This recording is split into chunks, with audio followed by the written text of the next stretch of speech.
Hello and welcome to episode number 6 of the Scottish History Podcast. My name is Owen and we are going to be continuing on today the story of King Robert the Bruce that we left off from on episode number 5. I did upload a bonus episode in regards to the story of Robert the Bruce and the Spider. The bonus episodes will be just periodic. They're not going to be something which is going to be happening all the time. However, I do have an idea for one particular bonus episode, but I'll keep that secret until that comes out. So keep an eye out for them. If I am going to upload a bonus episode, it will probably be on a Wednesday. So keep checking on, obviously every Sunday, but on Wednesdays as well. So we pick up the story from where we left off, and that was Robert the Bruce defeating the English at the Battle of Loudon Hill in 1307. Just going to briefly talk about someone who I've not mentioned yet in this story, and that's James Douglas, James the Black or James the Good, depending on which side you were on. He got the nickname James the Black from the English because he would raid towns and he would leave them blackened. He would basically destroy everything, more notably by burning everything down, therefore leaving just a path of blackness behind him. So this is James Douglas. Under his time with Robert the Bruce, he proved himself to be a leader and ruthless to the point of destroying his own castle with an English army garrisoned inside it. But he destroyed his own castle, Castle Douglas, and he patrolled the borders whilst Robert the Bruce was in the north, in central Scotland and in the north, trying to defeat the clans such as the MacDougals and the MacNaughtons at the Pass of Brander. James Douglas was present at the Pass of Brander, but sort of give you that idea, so this kind of 2 to 3 year long civil war that was happening in Scotland, where Robert the Bruce was having to fight against his own people, or not his own people, but the people of Scotland, in order to gain their support for then going on to fight the English. A little bit more about James Douglas, because James Douglas plays quite an integral part in especially the ending of Bruce's story. So from 1307, Robert the Bruce held his first Scottish Parliament in 1309 in St Andrews, and in 1310 he tried to establish peace with England by writing a letter to King Edward, but King Edward refused. He then Bruce continued to capture the strongholds all over Scotland with the help of James Douglas and his brother Edward. So there was an Edward Bruce. So Edward Bruce had laid siege to Stirling Castle in June of 1313, and he made a pact with Sir Philip Mowbray, who was the governor, the English governor, inside the castle. Well, Philip Mowbray was actually Scottish, but he was on the English side. And he basically made a pact with Mowbray, saying that if the English failed to relieve the castle within the next 365 days, the Bruces would take over the castle. So if the English failed to relieve the castle, the Scots would regain control of Stirling Castle. And he had to do this by June the following year. Now, some people originally thought that this was quite ill-advised of Edward Bruce to arrange this. However, it ended up working out pretty well. Robert Bruce spent the next year preparing for battle, preparing for the big one, I suppose you could call it. Robert Bruce and his army had stationed themselves just outside of Stirling in a place that we now call Bannockburn. On the 23rd of June 1314, Edward II and his army approach Stirling from the south. They need to cross over Bannockburn. Bannockburn is a stream, so it's the Bannock stream. Burn is a Scots word for stream. So they would have to cross over this quite shallow stream, but it's you've still got to cross over water with your soldiers and horses and all of your weapons and tents and things like that. So they had to cross over the water. But in the months leading up to the battle, Robert Bruce and his men had, on the northern side of the stream, dug quite large pits and trenches. These pits would go roughly up to your average soldier's knee, so they were about knee deep, and there would be 3 sharpened wooden spikes driven into the ground in these pits. The trenches themselves, much like what you would imagine a trench to be, just a big hole in the ground, but they used the brush, the grass and moss, etc., that they could find lying around, probably branches from trees that they'd cut down to make spears and to make these spikes, etc. They used them to cover up these holes, these big trenches. So when the English approached, they were crossing over the stream, the horses, the men would trip, they would fall into these pits. Quite an ingenious idea. The idea that Bruce had was to push the advancing English to the east of Scotland. So more towards the east, because when they cross over the Bannockburn at a safe spot, this is on boggy marshland. The Scots were great at hand-to-hand combat with big spears, the schiltrons, etc. They weren't quite so great because they didn't, with cavalry and archers and stuff, because they didn't really have that many. So that was Bruce's plan, and it worked. So the English army head round to the east. They start crossing over a safe area of the Bannockburn. And this is where we get the first interaction of the Battle of Bannockburn. It was between a young English knight by the name of Henry de Bohun, and when he crossed over the Bannockburn, he apparently could see Robert the Bruce off in the distance, commanding his army. Bruce was quite isolated. He was on his own. He didn't have the full army around him. So Henry de Bohun screamed, the king is mine," and he starts charging towards Robert Bruce. Henry de Bohun is on quite a large, tall warhorse, whereas Robert the Bruce was only on quite a small pony, if you will. It wasn't a great big warhorse like Henry de Bohun's. So Bruce turns when he hears Henry de Bohun come towards him. Henry de Bohun has a lance, like what you would see, these jousting competitions, etc., that you can still see in some places today. De Bohun lowers his lance down, pointing basically straight towards Robert the Bruce's heart.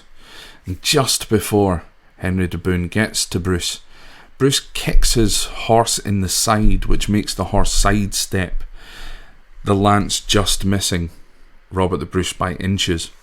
At this point, Bruce was fully stood up on his stirrups with his favourite battle axe.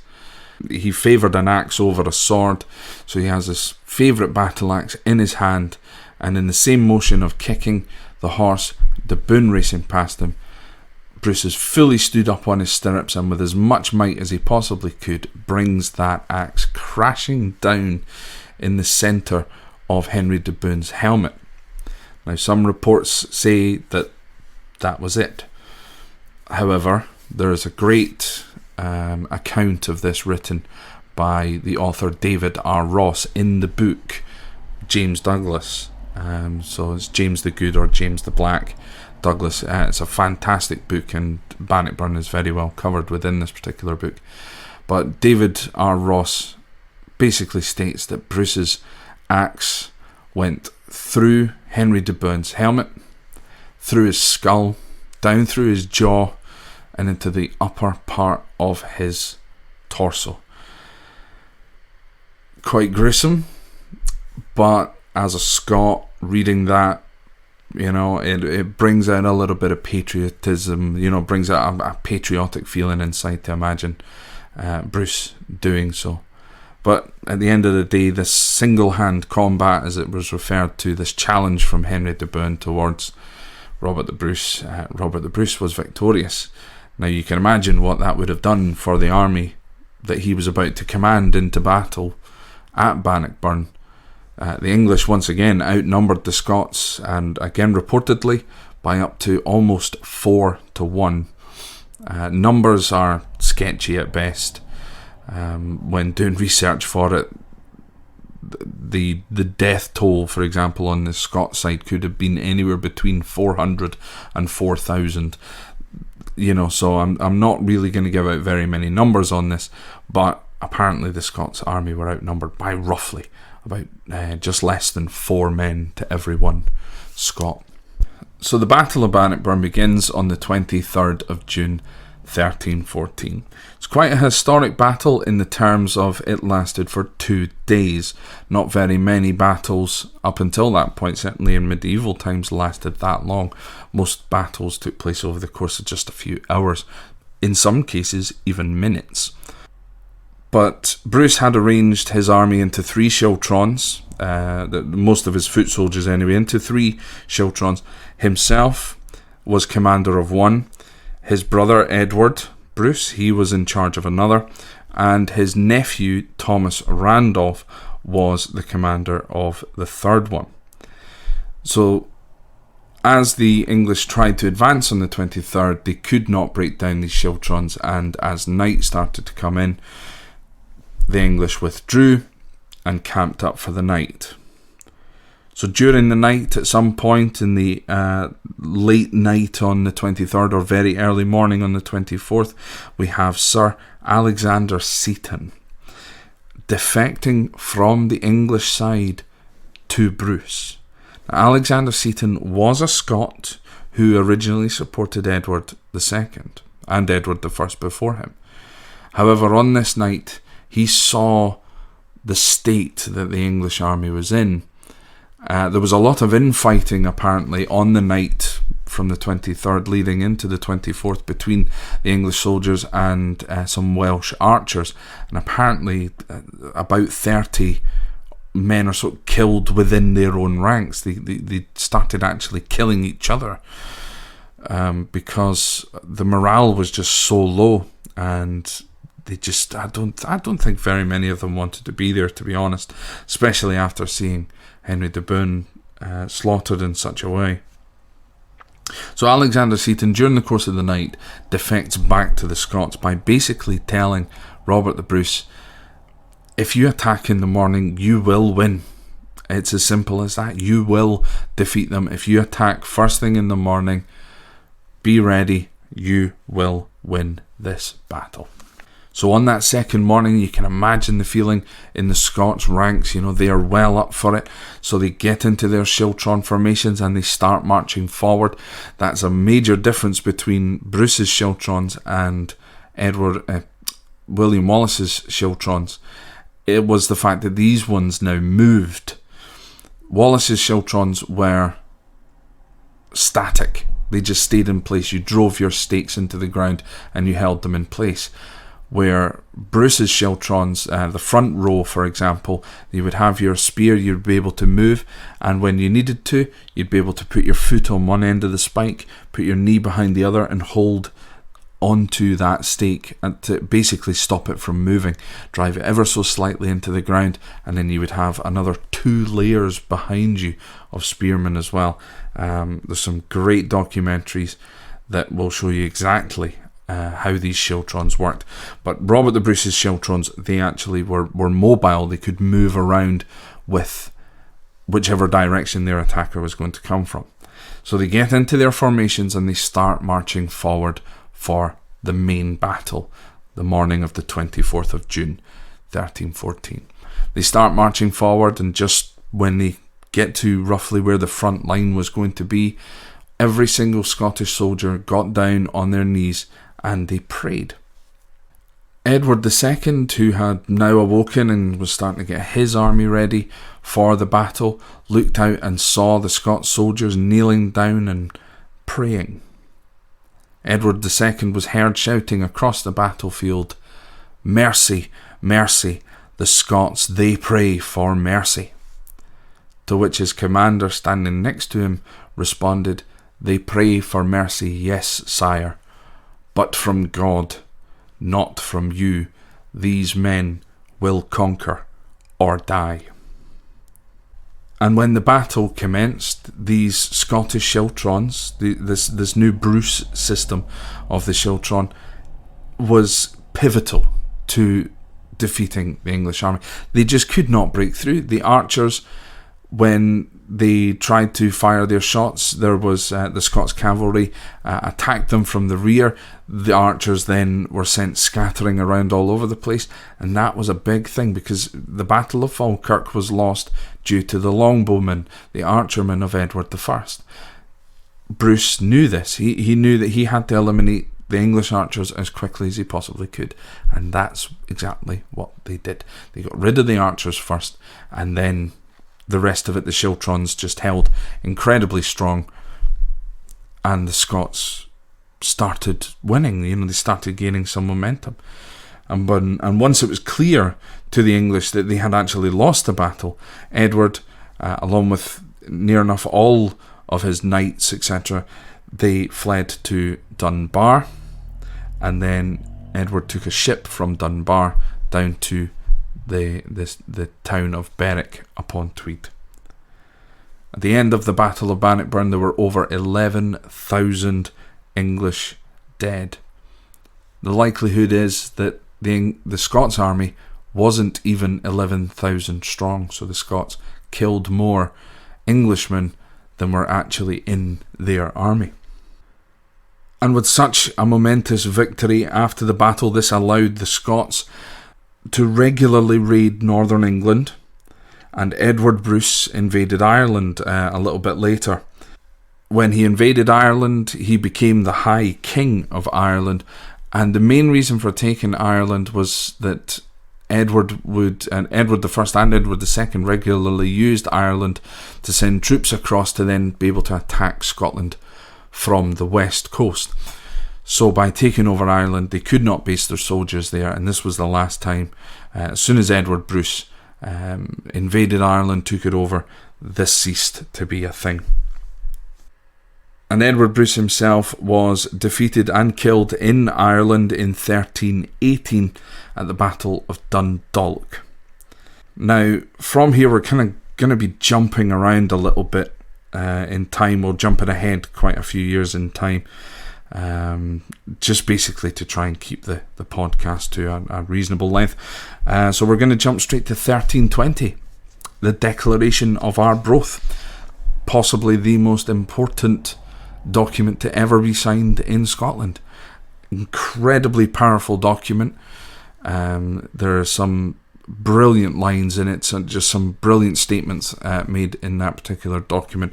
But the idea was the Declaration of Arbroath, signed in 1320 by Robert the Bruce and all of the Scottish nobles that supported him.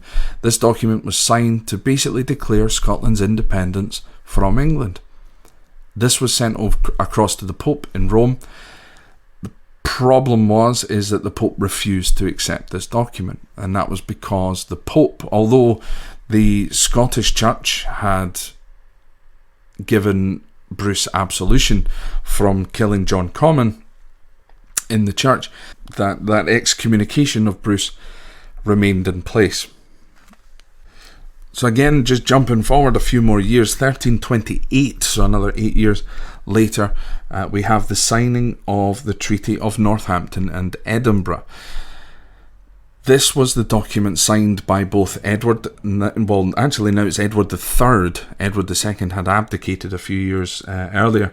So Edward III, Edward II's son, he signed with Bruce the Treaty of Northampton and Edinburgh.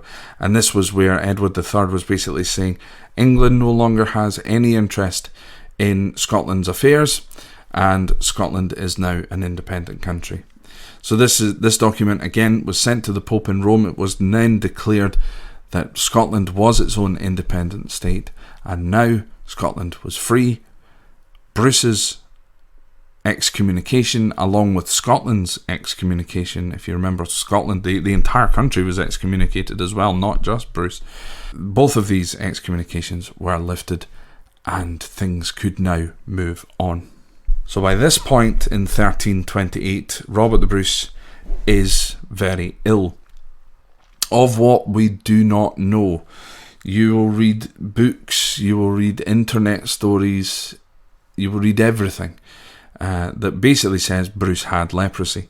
A test was done a number of years ago, however, I think 2012, on on Bruce's skull and on a piece of his foot bone that was kept after his body was found in Dunfermline. They tested it for signs of leprosy. There was none. There's absolutely no signs at all that Robert the Bruce suffered from leprosy at all. His father did, and his grandfather did. This is portrayed in Braveheart, the man up in the tall tower, the man that helps Robert the Bruce betray William Wallace in the film Braveheart. That is supposed to be Robert Bruce, Robert the Bruce's dad. It's so there's no proof whatsoever to say that Bruce had leprosy. What he died of, we do not know, or what he suffered from, we do not know. It could literally be anything from eczema to syphilis. There's so many different things that it could have been, especially in those times. So Bruce is really ill, and there was one thing he'd always wanted to do. He always wanted to go on a crusade. He wanted to fulfill a promise that he gave to the Pope, and a promise that he gave to the people of Scotland, that when he became king, that he was going to go on crusade, he was going to go to the Holy Land. But by the time that he was able to leave Scotland, by the time that he thought Scotland was safe enough for him to leave without the threat of being attacked by England, he was too sick. So 1329, he's on his deathbed at Cardross Manor. He's 54 years old, and just before he passes away, he makes one very special request. By his bedside was Sir James Douglas, James the Black Douglas. And Bruce asks Douglas to do him a favour. He says to James, "When I die, I want you to remove my heart from my body, and I want you to take it with you on a crusade on my behalf." And James Douglas, not just the fact that Bruce is his king, James Douglas and Bruce had become very, very close. They were very good friends. So, of course, James Douglas was going to say yes. So James Douglas, as soon as Bruce had breathed his dying breath, checking, of course, to make sure he was definitely dead before doing so, cuts open Bruce's body, removes Bruce's heart. The heart is embalmed in lead and then placed into another lead casket. A small lead casket, mind you. And James Douglas takes the casket, he attaches a chain made from gold, and he proceeds to wear this lead casket containing Bruce's heart around his neck for the next year. In 1330, in August of 1330, there was a battle over in Spain, a place called Tabor. James Douglas and a small Scottish army of brothers and people that had fought with Bruce over many years had travelled from Scotland. They found themselves in Granada, heading up towards a little village called Tabor. So when they reach Tabor, they find themselves completely surrounded by Saracens and Moors. They knew that they were going to have to battle, but James Douglas and his entire army were completely outnumbered and completely and utterly surrounded. In that instance, he knew that this was probably his dying day. He knew that he and his entire army were probably going to die. So before going into the Battle of Tabor, James Douglas removes the casket from around his neck containing Bruce's heart. Facing the Saracens and the Moors, he swung the casket around his neck, and as he released the casket and threw it into what was about to become the battlefield, he exclaimed the words, "Past first in fight, lead on, brave heart, as thou weren't wont to do, and Douglas will follow thee or die." He then rides after the heart as it lands on the battleground. James Douglas leaps from his horse on top of the casket and protects his king for the last time.